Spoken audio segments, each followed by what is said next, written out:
দাদু, ও দাদু, আজ অনেক দিন হয়ে গেল আমার একটুও নদীর মাছ খাওয়া হয়নি।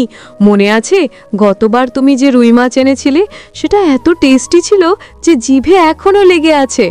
আজ আমি শুধু ওই মাছটাই খাবো, আর কিচ্ছু নয়। আরে বাবা, আমার লক্ষ্মী সোনা মাতনি, তুমি যখন মাছ খেতে চেয়েছো তখন তো আনতেই হবে। তোমার কথা কি আমি ফেলতে পারি? কিন্তু মাছ তো আর আকাশ থেকে পড়ে না, বাজারে যেতে হবে, তারপর খুঁজে আনতে হবে। আমি অত সব বুঝি না দাদু, আমি শুধু জানি আজ দুপুরে আমি গরম ভাতের সাথে নদীর টাটকা মাছ খাবো। তুমি আমার আবদারটা রাখবে তো? না রাখলে কিন্তু আজ আমি তোমার গল্প শুনতে চাইবো না, একদম মুখ ভার করে বসে থাকবো। আরে তোমার মুখ ভার হলে যে আমার বুকে ব্যথা করে মা। আচ্ছা ঠিক আছে, দিচ্ছি, ব্যবস্থা করে দিচ্ছি। তোমার আবদার আমার কাছে সবার আগে। তোমার জন্য একটা বড় মাছ আনতেই হবে। তোমার মা কি রান্না করে সেটা জানতে হবে তো। তোমার জন্যই বলছি দাদু, তুমি একবার মাকে বলো না, মা বললে সব হয়ে যাবে। মা তো তোমার কথা শোনে। তুমি মাকে শুধু একবার বলে দাও যে আমার জন্য একটু ভালো দেখে মাছ চাই। ঠিক আছে সোনা, আমি তোমার মায়ের কাছে যাচ্ছি, দেখি সে কি বলে। মায়ের আবার বাজারে যাবার সময় নেই, তবু একবার তো বলে দেখতে হবে মাছ আনার জন্য কে যাবে বাজারে। তাড়াতাড়ি যাও দাদু, আমি কিন্তু রান্নাঘরের দিকে তাকিয়ে থাকবো কখন মাছের গন্ধ আসে। আশা করি তুমি আমাকে নিরাশ করবে না। একদম ফ্রেশ মাছ চাই, কিন্তু যেটা নদীর একদম তাজা মাছ হয় সেই রকম। যাও, তুমি গিয়ে হাত মুখ ধো, আমি এদিকে মাছের বন্দোবস্ত করি। দেখি তোমার মা কি বলে। মাছের ব্যাপারটা তো একটু কঠিন। আচ্ছা ঠিক আছে, তুমি চিন্তা করো না, আমি দেখছি কি করা যায়। আচ্ছা তুমি চিন্তা করো না, আমি দেখছি কি করা যায়। দাদু, তোমাকে একটা কথা বলি, তুমি বাজারে গেলে কিন্তু নিজে দাঁড়িয়ে থেকে সবচেয়ে ভালো মাছটা কিনে আনবে, কেমন? মাছটা যেন আবার বেশি ছোটও না হয়, আমার অনেক ক্ষুধে পেয়েছে। আচ্ছা যাচ্ছি, দেখি তোমার মা কি বলে। তুমি ততক্ষণ খেলা করো, তোমার মাছ চলে আসবে, চিন্তা নেই। মাছ নিয়ে আর বেশি চিন্তা করতে হবে না, তোমার সব আবদারি পূরণ হবে। বৌমা, শুনছো? মিতু মাছ খাবার বায়না করেছে। ওর বাবা তো সকাল থেকেই অফিসে, ফিরতে দেরি হবে। তুমি একবার দেখো তো, ওর জন্য আজ দুপুরে একটু ভালো নদীর মাছ রান্না করতে হবে। তোমার কি মনে হয়? বাবা, আমি তো সেই সকাল থেকে সংসারের কাজে লেগে আছি। ফ্রিজ তো কালকেই দেখেছি, মাছ একদম নেই বললেই চলে। তাছাড়া আমার আজকে বাজারে যাওয়ারও সময় নেই, সবজিগুলোই কোনো মতে নিয়ে এসেছিলাম। ওহ, তাই নাকি? আমি তো ভুলেই গেছিলাম যে তুমি কাল রাতে আমাকে এ কথা বলেছিলে। এখন তাহলে উপায়? মিতু যে নাছোড় বন্দা, ও তো বলেছে মাছ না হলে সে ভাতই খাবে না। এখন কি করি বলো তো? উপায় তো একটাই আছে বাবা, আপনার ছেলেকে একবার ফোন করে দেখুন না।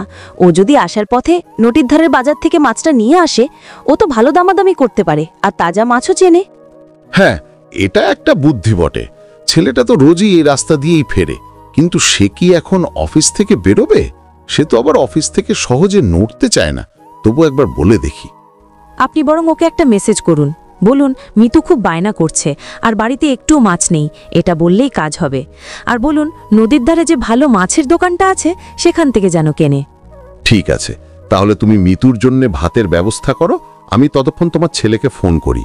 আশা করি ও আমাদের কথাটা রাখবে। ওর একটা ফোনই যথেষ্ট, মাছের জন্য বেশি দেরি করা যাবে না। ফোন করা তো ভালো, কিন্তু ওকে বলবেন যেন একটু তাড়াতাড়ি আসে। বেশি দেরি করলে আবার মাছ পেতে সমস্যা হতে পারে, আর নদীর মাছ তো একটু দামি হয়, সেদিকেও খেয়াল রাখতে বলবেন। ও সব নিয়ে তুমি চিন্তা করো না, সে সব দিক সামলে নেবে। আমি বরং ওকে একবার ফোন করে সব বুঝিয়ে দিই। তুমি বরং মিতুকে একটু শান্ত করো, ও কিন্তু খুব চঞ্চল হয়ে আছে মাছের জন্যে। আচ্ছা ঠিক আছে বাবা, আপনি ফোন করুন। আমি বরং ওকে একটা খেলনা দিয়ে ভুলিয়ে রাখি, মাছটা যেন তাড়াতাড়ি আসে। নাতনির মন খারাপ করা চলবে না। কি ব্যাপার, ফোন করলে যে? বাবাও মেসেজ করেছেন মিতু নাকি মাছ খেতে চাইছে। হঠাৎ মাছের এত বায়না কেন? অফিসের মাঝখানে তো এভাবে বেরোনো যায় না। আর মাছ কি ফ্রিজে নেই? তোমার মেয়ে ও তোমার বাবা দুজনেই মিলে মাছ খাবার বায়না ধরেছে, আর বাড়িতে সত্যিই কোনো মাছ নেই।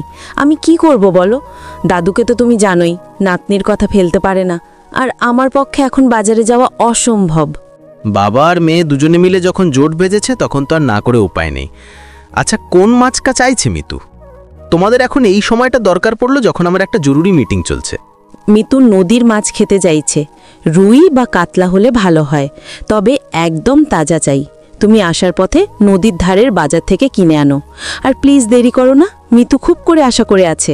নদীর ধারে বাজার মানে তো অনেক ভিড়, আর সেখানে দামাদামি করতে অনেকটা সময় লাগে।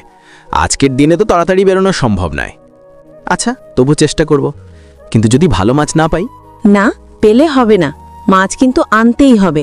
মেয়েটা মাছ না খেলে ভাত খাবে না, আর বাবাও খুব চিন্তায় আছেন। তুমি আমাদের জন্য এতটুকু করতে পারবে না? তোমার জন্য শুধু আমি না, মিতুও অপেক্ষা করবে। তুমি বরং তাড়াতাড়ি বাজারের দিকে যাও। ঠিক আছে, যাচ্ছি, কিন্তু শুনে রাখো, যদি আজকের দামাদামিতে কোনো মজা না পাই তাহলে কিন্তু তোমাদের জন্য বাজার থেকে অন্য কিছু আনবো না। তবে দেখি, দামাদামি করে যদি দুটো কথা বলে আসা যায়, বাজারের ভিড়ে একটু মজাও হবে। আরে বাবা, তোমার শুধু মজার কথা মনে আসে। যাও তো, আর দেরি করো না। আর ভালো দেখে একটা মাছ আনবে, যেন ওটা 2 দিনের জন্য হয়ে যায়। মাছ কেনার পরে আমাকে ফোন করে দিও, আমি প্রস্তুত হয়ে থাকবো রান্নার জন্য। ঠিক আছে, যাচ্ছি, কিন্তু যদি দোকানদার আমাকে ঠকায় তাহলে কিন্তু পরের বার তোমরা দুজনেই বাজারে যাবে, আমি কিছু জানি না। নদীর ধারে গেলাম বটে, কিন্তু দাম শুনে যদি মাথা খারাপ হয়ে যায়? যাও, এবার আর কথা না বাড়িয়ে বেরিয়ে পড়ো। আমি মিতুকে বলে দিচ্ছি তোমার বাবা মাছ আনতে যাচ্ছে। আর একটু সাবধানে যেও, নদীর ধারের রাস্তাটায় অনেক গাড়ি থাকে। এরপর বাবা ও মেয়ের আবদার মেটানোর জন্য মাছ কেনার জন্য নদীর পাড়ের বাজারে গেল। দাদা, এই যে এতগুলো মাছ সাজিয়ে বসে আছেন, এর মধ্যে নদীর সবচেয়ে তাজা মাছ কোনটা? মিতুর জন্য চাই একেবারে টাটকা। দেখুন তো এই মাছটা, এটা কি আজ সকালেই ধরা হয়েছে না কালকের বাসি মাছ? আরে দাদা, আপনি আমাদের এই নদীর ধারের বাজারের মাছের কোয়ালিটি নিয়ে চিন্তা করছেন? বিশ্বাস করুন, এই মাছ এক্ষুনি নদীর জল থেকে তুলেছি, একদম তাজা। একবার রান্না করে দেখুন, স্বাদ না পেলে টাকা ফেরত। আপনি শুধু বলুন কতটুকু লাগবে। টাকা ফেরত? বাহ, আপনার সাহস আছে। আমি তো পুরো একটা রুই মাছ নেব ভাবছি, কিন্তু দামটা তো আগে বলুন, এটার দাম কত? যদি দাম বেশি হয় তাহলে কিন্তু আমি অন্য দোকানে চলে যাব, এখানে তো আরো অনেক দোকান আছে। আরে দাদা, দাম তো একটু বেশি হবেই। এটা নদীর ফ্রেশ মাছ, আর এই সাইজের মাছ এখন সহজে পাওয়া যায় না। 1 কিলো রুই মাছের দাম 600 টাকা। অন্য দোকানে যাবেন কেন? আমি আপনাকে সবচেয়ে ভালো মাছটা দিচ্ছি তো। 600 টাকা? এত দাম কেন দাদা? কালকেই তো অন্য একজন 500 টাকায় বিক্রি করছিল। আপনি এত বেশি চাইছেন কেন? আমার মনে হচ্ছে আপনি আমাকে ঠকাতে চাইছেন। একটু কমিয়ে বলুন, আমি তো আপনার রেগুলার কাস্টমার। 500 টাকা তো দূরের কথা দাদা, আপনি কোথায় শুনেছেন? ওটা হয়তো পুকুরের মাছ ছিল, কিন্তু এটা নদীর খাঁটি মাছ। আপনার জন্য 550 টাকা রাখুন, আর 1 টাকাও কম হবে না। এর থেকে কমে দিলে তো আমার লসই হবে। 550 টাকাও অনেক বেশি। ঠিক আছে, 500 টাকাই ফাইনাল। হ্যাঁ বা না বলুন, আর না হলে আমি অন্য দোকানে খোঁজ করি। আমি আপনার কাছে বেশি দামাদামি করতে আসিনি, শুধু ভালো একটা মাছ নিতে এসেছি। দেখুন দাদা, আমার কিন্তু পোষাবে না। তবু আপনি যখন বলছেন তখন 500 টাকাই দিন, কিন্তু শর্ত হলো পরের বার এলেও কিন্তু 500 টাকাই দেব না। ভাগ্য ভালো যে আপনি আমার প্রথম কাস্টমার, তাই লস করেও দিলাম। ঠিক আছে, এই নিন 500 টাকা, আর মাছটা একটু ভালো করে কেটে দিন, যেন মিতুর রান্না করতে সুবিধা হয়। আর শুনুন, এই যে এত সুন্দর একটা মাছ দিলেন, এর সাথে একটু ধনেপাতা ফ্রি দেওয়া যায় না? ধনেপাতা? মাছের সাথে ধনেপাতা কেন? এ কি আবদার! আচ্ছা ঠিক আছে, অল্প একটু নিন। আপনি অনেক বেশি দামাদামি করেছেন তাই দিলাম। ভালো করে রান্না করবেন, আর নাতনিকে বলবেন মাছটা যেন মন দিয়ে খায়। অনেক দামাদামি করে মাছ কেনা শেষ করে বাড়িতে ফিরে আসলো। এই কি, এতক্ষণ লাগলো কেন তোমার? আমি তো চিন্তায় পড়ে গিয়েছিলাম, ভাবছিলাম মাছ বোধহয় পাওনি। যাক, মাছটা তো এনেছো। দেখি মাছটা কেমন হয়েছে, নদীর মাছ তো। আর বলো না, নদীর ধারের বাজারে গিয়ে কি ঝক্কি! দোকানদার তো প্রথমে 600 টাকা চেয়ে বসলো, শেষে অনেক কষ্টে 500 টাকায় রাজি করালাম। যদি আমি না যেতাম তাহলে তো তোমাদের 600 টাকাই দিতে হতো। 600 টাকা? বাপ রে বাপ! যাক, তুমি যখন 500 টাকায় আনতে পেরেছো সেটাই অনেক। দেখি, মাছটা তো বেশ বড় আর তাজা মনে হচ্ছে। এই জন্যই তো তোমাকে বাজারে যেতে বলেছিলাম। তুমি ছাড়া দামাদামি করে আর কেউ পারে না। দাঁড়াও দাঁড়াও, এত সহজে আমাকে ক্রেডিট দিও না। আমি ওর কাছ থেকে শুধু মাছই নইনি, সাথে অল্প একটু ধনেপাতা ফ্রি নিয়ে এসেছি। দোকানদারকে বললাম মাছের সাথে একটু সবুজ দরকার। ধনেপাতা? মাছের সাথে আবার ধনেপাতা ফ্রি। তুমি সত্যিই একটা জিনিয়াস। তোমার জন্যই তো আমাদের এত টাকা সাশ্রয় হলো। ঠিক আছে, তুমি হাত মুখ ধুও, আমি ততক্ষণে মাছটা রান্না বসাই। মিতু তো অপেক্ষা করছে। মিতু কোথায়? ওকে ডেকে বলো তোমার বাবা কিন্তু ওর জন্য আজ নদীর সেরা মাছটা নিয়ে এসেছে। আর হ্যাঁ, মাছের একটা বড় টুকরো কিন্তু আমার জন্য রাখবে, আমি অনেক কষ্ট করে এনেছি। হ্যাঁ হ্যাঁ, তোমার জন্য মাছের একটা বড় পিস থাকবে। তুমি তো আমাদের জন্য হিরোর মতো মাছ নিয়ে এলে। তুমি বিশ্রাম করো, আমি মিতুকেও ডেকে দিচ্ছি। ভালো কথা।